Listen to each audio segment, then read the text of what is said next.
Following the 2016 referendum ordered by David Cameron's Conservative government, the United Kingdom exited from the European Union at the end of January 2020. And since leaving the EU, numerous polling organizations have conducted surveys to gauge public opinion on rejoining the organization.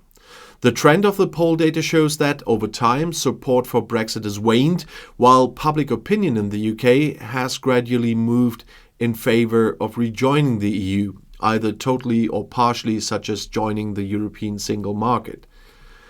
The Prime Minister David Cameron called a referendum on the United Kingdom's membership of the European Union in 2016, as you all know. And most political parties, including Labour and the Liberal Democrats, supported remaining in the European Union, while the governing Conservative Party remained kind of neutral, with Cameron supporting the UK remaining in the European Union as Prime Minister. A majority of voters on that day supported the UK leaving the European Union, with 51.9% voting in favour of leaving and 48.1% in favour of remaining. Cameron resigned and was succeeded by Theresa May and later by Boris Johnson, both of whom negotiated the terms of the UK's departure. The UK's departure from the European Union led to two early general elections in 2017 and 2019 and dominated British politics until January 31st in 2020, when the country's membership of the European Union finally ended. In September 23, thousands of people participated in a march in London campaigning for the United Kingdom to rejoin the EU. Also in September 23, France and Germany proposed a restructuring of the membership of the EU to allow the UK to rejoin as an associate member rather than a full member. Associate membership would include membership of the European single market, but not the EU customs union, and that in exchange for participation in the European Court of Justice and making contributions to the EU budget. But that didn't happen in the end. The President of the European Commission, Ursula von der Leyen, did express her support for the UK eventually rejoining the EU. But in September 23, Keir Starmer, the leader of the Labour Party, ruled out the possibility of the UK rejoining the EU under a Starmer-led Labour government. Potential enlargement of the European Union is governed by Article 49 of the Maastricht Treaty, and that applies to everyone. If the UK applied to join the EU, it would need to apply and have its application terms supported unanimously by other EU member states. In January 2020, the political scientist Anthony Salamoni wrote that member state support would seek significant, stable and long-lasting majority public opinion in favor of rejoining, suggesting sustained 60% support would be a plausible minimum. And new negotiated terms may also require the UK's participation in the Eurozone and the Schengen area, most probably, as well as offering fewer concessions than the UK received as a member. Any concessions sought when joining would need unanimous support from the member states and a majority in the European Parliament. So the question is no. But Brexit still does have consequences, and some are quite interesting. Because a Brexit border control facility may end to be torn down before it has ever been used, and that's according to reports in yet another blow to Rishi Sunak. Because a post at Portsmouth International Port, which cost £24 million to develop, may no longer be suitable to deal with imports from the EU because of changes to the border protocol, meaning it would become commercially unviable to run. Designed to carry out checks on up to 80 loaded trucks bringing in food and plant imports, it may now only have to process 4 or 5 loads a day, as Sky News reported. Only half of the 14 loading bays may be used, and the annual running costs of £800,000 a year will not be covered by the fees charged to importers. It was constructed with a £17 million central government grant and a £7 million from Portsmouth City Council, which owns the port, but government specifications have changed 5 times since the post was first built. Fewer checks are now required, so it will probably run at an unsustainable loss, with which why it would be demolished for something more commercially viable.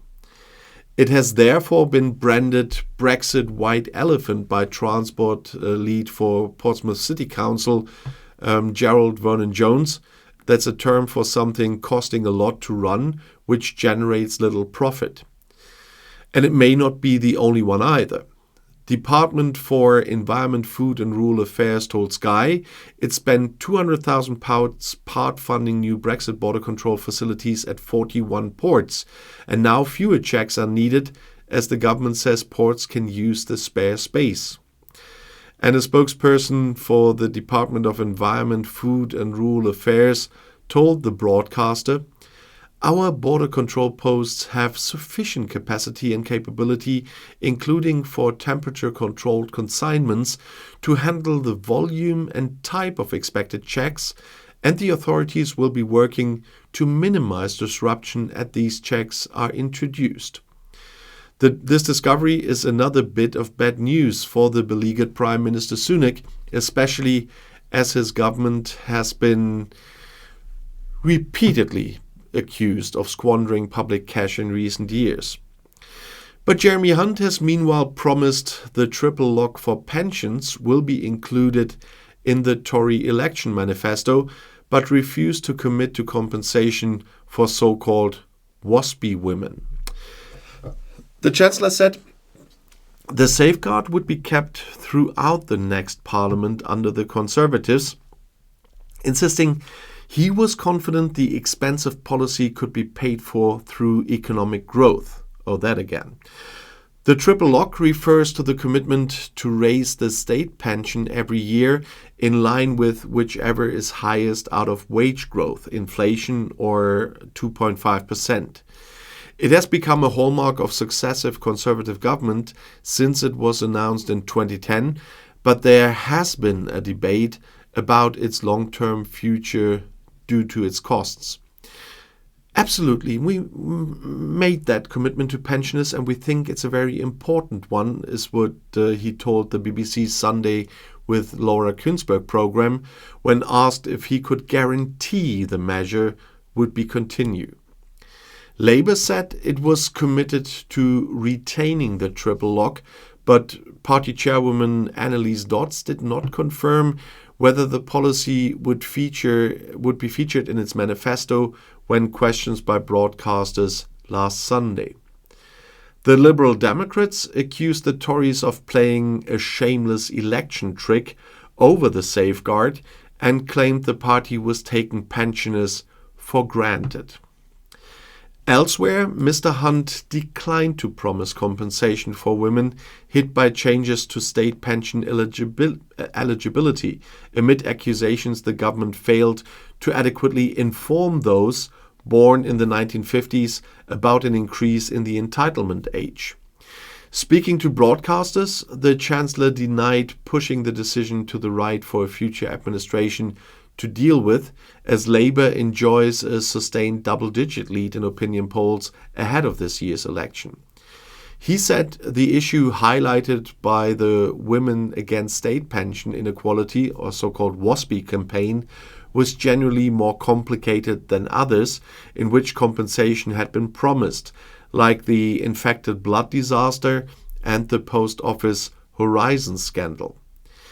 It comes after a long-awaited report by the Parliamentary and Health Service Ombudsman that found the changes to the state pension age were not communicated adequately, and those affected should receive an apology and a compensation. Asked whether he was responsible for the government to leave huge unpaid bills to the next Parliament, he said, "We had the Ombudsman's report on Thursday, but we've also had a report from the High Court and Court of Appeal in 2020 that says the Department for Work and Pensions behaved completely within the law and didn't discriminate. So it appears to say something different, and we do not need to get to the bottom of that apparent difference between the two." And he said, "We want to resolve it as quickly as we can. But there's no secret vault of money. The money we would pay in compensation has to come from other taxpayers, so we do have to take the time to get this fair."